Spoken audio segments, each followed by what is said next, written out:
Hello दोस्तों, सभी का स्वागत है आपका अपना यूट्यूब चैनल पीसीसी गुरु में।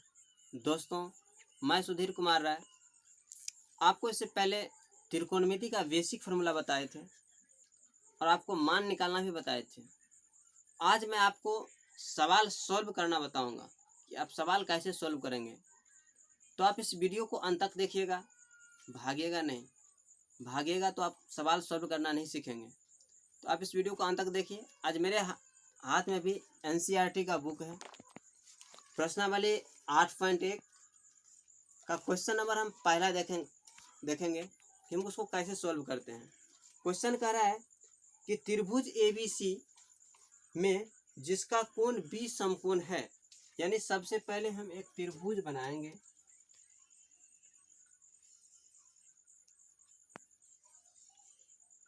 एक त्रिभुज बना दिए जिसमें कहा जा रहा है कि बी समकोण है, यानी कि बी समकोण यानी बी 90 डिग्री है। यानी ये हो गया ए, ये हो गया बी, ये हो गया सी। अब मेरे पास ए बी का वैल्यू भी दिया हुआ है। ए बी का वैल्यू कितना दिया हुआ है? 24 सेंटीमीटर। और मेरे पास बी सी का वैल्यू दिया हुआ है 7 सेंटीमीटर। अब कह रहा है कि ए सी का वैल्यू ज्ञात करें, यानी कि मेरे पास लंब और आधार दिया हुआ है, कर्ण मुझे निकालना है। तो हम लिखेंगे हल। क्वेश्चन नंबर फर्स्ट, हल। ए बी का वैल्यू मेरे पास दिया हुआ है कितना? 24 सेंटीमीटर। बी सी का वैल्यू है मेरे पास 7 सेंटीमीटर, यानी बी सी का वैल्यू मेरे पास है 7 सेंटीमीटर। और ए सी का वैल्यू मुझे नहीं दिया हुआ, यानी ए सी का वैल्यू मुझे निकालना है। तो ए सी बराबर हम कर देते हैं वाट। अब आप फॉर्मूला जानते होंगे कि सूत्र होता है लंब स्क्वायर जोड़ आधार स्क्वायर बराबर होता है कर्ण स्क्वायर। यानी मेरे पास लंब का वैल्यू दिया हुआ है 24, यानी कि लंब इसको ए बी स्क्वायर, आधार मेरे पास है बी सी यानी बी सी स्क्वायर बराबर कर्ण ए सी स्क्वायर। ये कर्ण है, कर्ण ए सी स्क्वायर। यानी मेरे पास ए बी का वैल्यू दिया हुआ है कितना? 24 सेंटीमीटर। इस पर पावर 2 है तो इस पर भी पावर 2 कर देंगे, प्लस बी सी का वैल्यू मेरे पास दिया हुआ है कितना? 7 सेंटीमीटर, यानी कि बी सी का वैल्यू देंगे 7 सेंटीमीटर। इस पर पावर 2 है, इस पर भी पावर 2 करेंगे, इक्वल। ए सी का वैल्यू मेरे पास नहीं दिया हुआ, यानी ए सी का वैल्यू मेरे पास निकालना है। यानी 24 सेंटीमीटर, यानी 24 पर पावर 2, मतलब 24 को 24 से गुना करेंगे। यानी 24 को जब 24 से गुना करेंगे तो होगा यहाँ से 576। और सेंटीमीटर को जब सेंटीमीटर से गुना करते हैं तो सेंटीमीटर स्क्वायर होता है। यहाँ लिखेंगे सेंटीमीटर स्क्वायर, प्लस 7 पर पावर 2 का मतलब 7 को 7 से गुना, यानी 7 सत्ते होता है 49 सेंटीमीटर स्क्वायर बराबर। मेरे पास एसी का वैल्यू नहीं है, इसको ऐसे छोड़ देंगे। अब इस दोनों के बीच में प्लस का चिन्ह है, यानी दोनों को क्या करेंगे? ऐड करेंगे, यानी जोड़ेंगे। दोनों को जब जोड़ेंगे तो होगा 625 सेंटीमीटर स्क्वायर।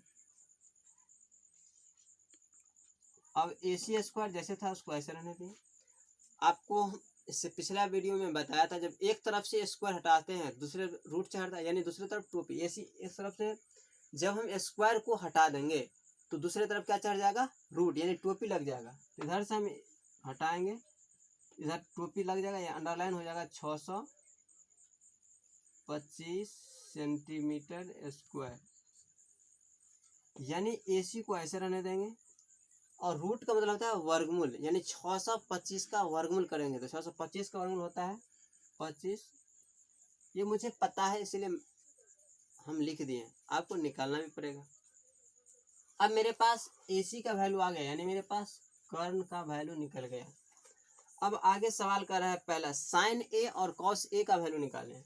लिखेंगे साइन ए यानी होता है लंब बट्टे कर्ण, ए यानी ए इस कोण पर विचार कर रहे हैं हम। किस कोण पर विचार कर रहे हैं? इस कोण पर। इस कोण पर जब विचार करें तो थीटा ये हो जाएगा।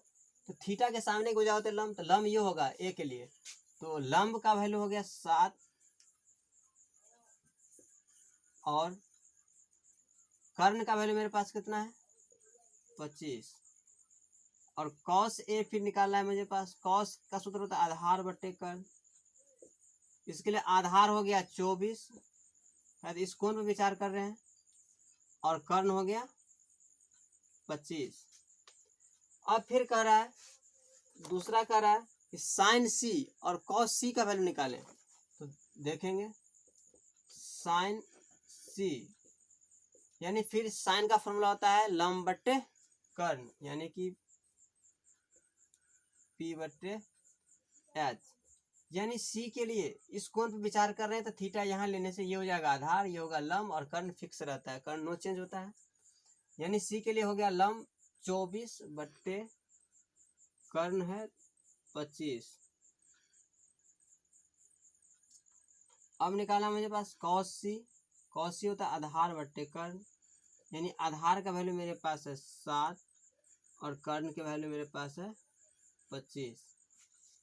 यानी इस तरह से हम क्वेश्चन नंबर पहला सॉल्व कर लें। आप इसको अच्छी तरह से नोट कर लें और इसका रिवीजन करें। अब हम देखेंगे क्वेश्चन नंबर 2। अब हम क्वेश्चन नंबर 1 सॉल्व करना सीख लें, अब क्वेश्चन नंबर 2 हम सॉल्व करना सीखेंगे। तो हम देखेंगे क्वेश्चन नंबर 2 में कहता है आकृति 8.13 में 10φ माइनस कॉट आर का मान ज्ञात करें, और मेरे पास बगल में एक फिगर दिया हुआ है। तो लिखेंगे क्वेश्चन नंबर 2। हम क्वेश्चन नंबर 1 सॉल्व किए, अब क्वेश्चन नंबर 2 देखेंगे कि उसको हम सॉल्व करना सीखेंगे। आप इस वीडियो को देखते रहिए। क्वेश्चन नंबर 2 कर रहा है आकृति 8.13 में 10p माइनस कॉट आर का मान ज्ञात कीजिए, जिसमें मेरे पास एक फिगर दिया हुआ है PQR, और PQ का वैल्यू मेरे पास 12 सेंटीमीटर है और PR का वैल्यू मेरे पास 13 सेंटीमीटर। यानी मेरे पास लंब और कर्ण का वैल्यू दिया हुआ है, और मुझे निकालना है आधार यानी कि बेस निकालना है। देखते हैं हम हल लिखते हैं। मेरे पास PQ का वैल्यू है 12 सेंटीमीटर। मेरे पास QR का वैल्यू नहीं है, QR बराबर लिखते हैं वाट, और मेरे पास PR का वैल्यू दिया हुआ है कितना? 13 सेंटीमीटर। यानी कि हम फॉर्मूला जानते हैं लंब स्क्वायर जोड़ आधार स्क्वायर बराबर होता है कर्ण स्क्वायर। तो लिखेंगे हम लंब स्क्वायर प्लस आधार स्क्वायर बराबर कर्ण स्क्वायर। यानी मेरे पास लंब ये हो गया, लंब यानी PQ का स्क्वायर, आधार मेरे पास QR का स्क्वायर, और कर्ण हो गया आपको PR, तो PR का स्क्वायर। मेरे पास PQ का वैल्यू दिया हुआ है 12 सेंटीमीटर, इस पर पावर 2 है, इस पर भी पावर 2 करेंगे। QR का मेरे पास वैल्यू नहीं दिया है, QR को ऐसे ही रहने देंगे, QR स्क्वायर।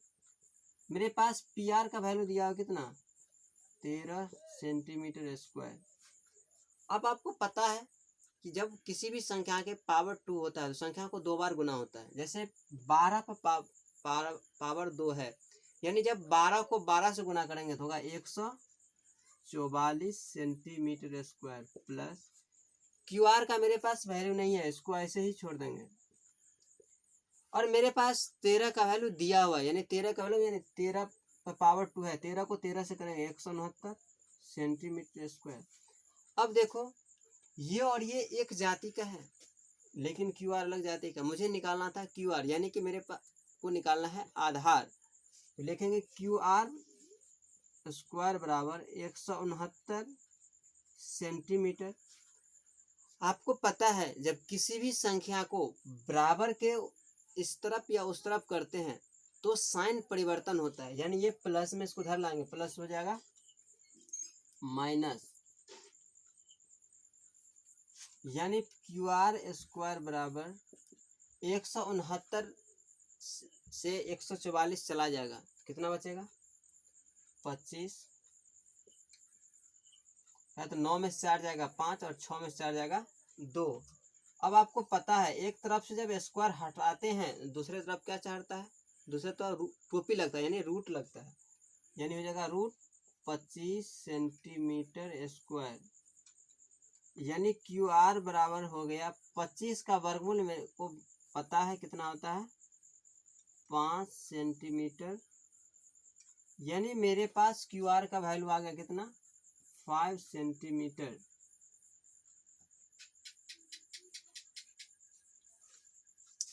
अब आगे कह रहा है कि 10p और cot r का वैल्यू ज्ञात करें, तो यहाँ लिखेंगे 10p,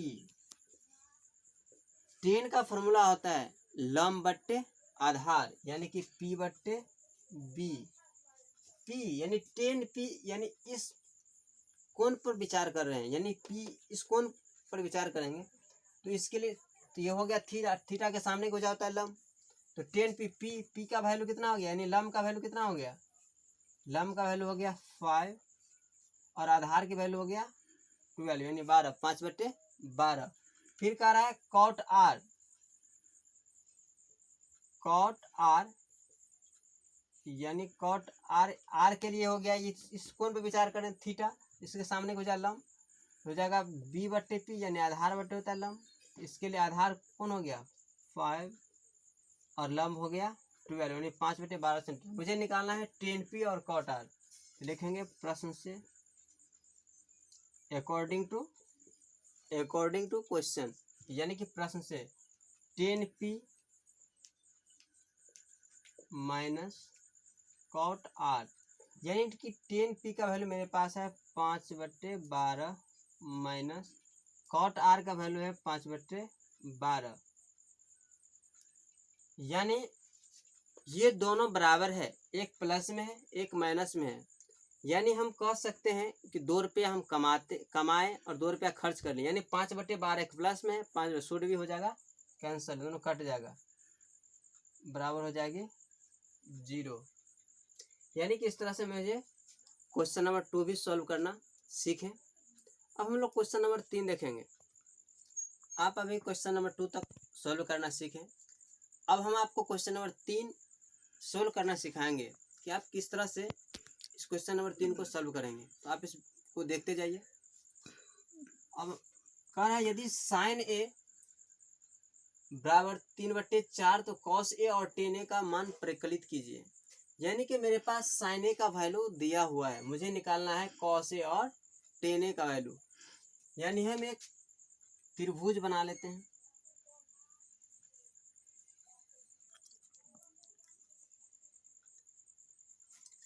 यानी कि मेरे पास ए, इसको मान लिए ए, इसको मान लिए बी, इसको मान लिए सी, यानी साइन ए का वैल्यू 3/4 है, यानी कि मेरे पास साइन का वैल्यू यानी लंब बट्टे कर्ण होता है, यहाँ लिखते हैं हल, साइन ए यानी कि 3/4, यानी कि साइन का फॉर्मूला मुझे पता है कि लंब बट्टे होता है कर्ण, यानी मेरे पास लंब का वैल्यू है 3 और कर्ण का वैल्यू दिया हुआ है 4 सेंटीमीटर, यानी हो गया 3 और ये हो गया 4 सेंटीमीटर। तो मुझे निकालना है आधार की वैल्यू, यानी कि मेरे को निकालना है BC, यानी कि मेरे पास लंब का वैल्यू दिया हुआ है 3 और कर्ण की वैल्यू दिया हुआ है 4, तो सूत्र हम जानते हैं लंब स्क्वायर जो आधार स्क्वायर बराबर होता है कर्ण स्क्वायर, यानी लंब स्क्वायर यानी परपेंडिकुलर प्लस बेस बराबर हाइपोटेन्यूस, यानी कि मेरे पास p का वैल्यू है 3 तो लिखें 3 का स्क्वायर प्लस b का वैल्यू मेरे पास नहीं है तो b को ऐसे ही रहने देंगे, यानी आधार को ऐसे ही, आधार का वैल्यू मेरे को पता नहीं है, कर्ण की वैल्यू दिया हुआ कितना 4, इसको लिखेंगे 4 का स्क्वायर, यानी 3 पर पावर 2 का मतलब होता है 3 को 2 बार गुना, 3 गुने 3 3 3 9 प्लस बी स्क्वायर को ऐसे ही रहने देंगे, 4 पर पावर 2 का मतलब होगा 4 चौक 16, यानी अब ये और एक जाति का इसको उधर लाएंगे प्लस से हो जाएगा माइनस, यानी बी स्क्वायर को ऐसे ही लिखेंगे, 16 में से जब 9 को घटाएंगे तो कितना होगा 7, और आपको बताए थे जब एक तरफ से स्क्वायर हटाते हैं दूसरे तरफ रूट लगता है यानी कि टोपी लगता है, यानी इस तरफ से यदि हम रूट स्क्वायर हटाएंगे तो क्या आ गया रूट, यानी रूट 7 का वर्गमूल पूरी नहीं विभाजित होता है, इसलिए रूट 7 ही होगा। अब हमको कहा जा रहा है कि cos A का वैल्यू निकालें। मेरे पास BC का वैल्यू आ गया रूट 7, यानी मेरे पास cos A का मान निकालना है, यानी cos A होता है आधार बट्टे कर्ण, यानी आधार का वैल्यू मेरे पास कितना है रूट, cos A का वैल्यू निकालना है तो आधार बट्टे कर्ण, यानी ये हो गया रूट 7 बट्टे कर्ण की वैल्यू है 4।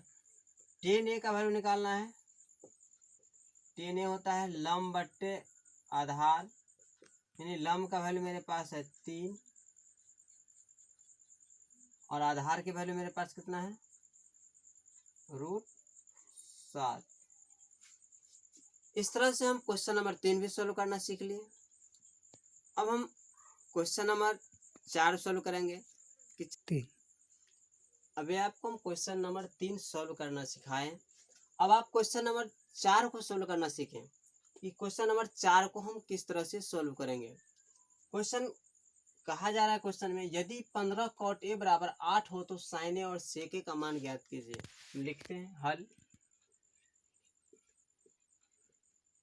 यानी 15 cot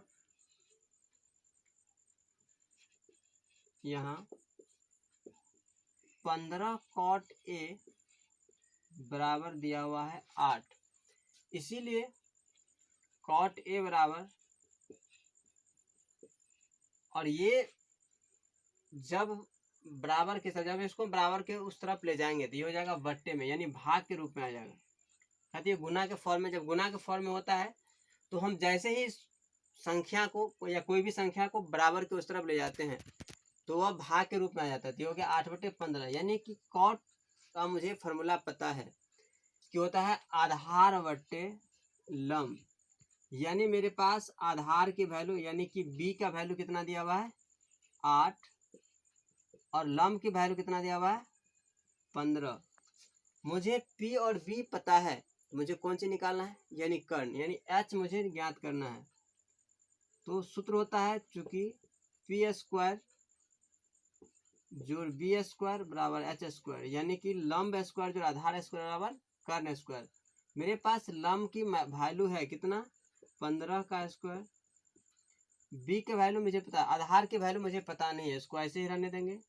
और B का वैल्यू मेरे पास दिया हुआ है, B की वैल्यू है 8 का स्क्वायर, यानी मेरे पास कर्ण की वैल्यू नहीं है, इसको ऐसे छोड़ दिए। 15 पे पावर 2 मतलब 15 को 2 बार गुना, जब 15 को हम 15 से गुना करेंगे तो 225 होता है, प्लस 8 पर पावर 2 का मतलब होता है 8 को 8 से गुना, यानी 8 8 64 और H स्क्वायर को ऐसे रहने देंगे। अब इस दोनों के बीच में प्लस का चिन्ह है, दोनों को जोड़ देंगे, कितना होगा 5 4 9, 2 और 6 8 और 2 का 2, यानी 289 बराबर हो गया H स्क्वायर। जब हम एक तरफ से स्क्वायर हटाते हैं दूसरी तरफ रूट लगता है, यानी तरह से स्क्वायर हटा दिए तो इसके तरफ क्या लग गया रूट, यानी अब रूट के अंदर 289 आ गया, यानी रूट का मतलब होता है वर्गमूल, यानी 289 का वर्गमूल होता है 17। अब हमारे पास कर्ण की वैल्यू पता हो गया। अब मुझे निकालना है साइन ए और सेक ए का वैल्यू। तो पता है साइन ए बराबर सूत्र होता है लंब बट्टे कर्ण, यानी कि लंब का वैल्यू मेरे पास है 15 और कर्ण की वैल्यू मेरे पास है 17। अब मेरे को निकालना है सेक ए, तो सेक का सूत्र होता है, आपको बताए थे हम इससे पहले वाले वीडियो में कि साइन कॉस का उल्टा होता, साइन कॉसेक का उल्टा होता है, कॉस सेक का उल्टा होता है और टेन कॉट का ऑपोजिट होता है। उसी तरह से कॉस का होता है आधार बट्टे कर्ण, तो सेक का होगा कर्ण बट्टे आधार, यानी मेरे पास कर्ण की वैल्यू है 17 और आधार की वैल्यू मेरे पास कितना है, आधार की वैल्यू मेरे पास है 8। यानी इस तरह से हम क्वेश्चन नंबर 3 भी सोल्व, क्वेश्चन नंबर 4 भी सोल्व करना सीख लिए। अब हम आगे क्वेश्चन देखेंगे कि 5 नंबर कि 5 नंबर को हम सोल्व किस टाइप से करेंगे।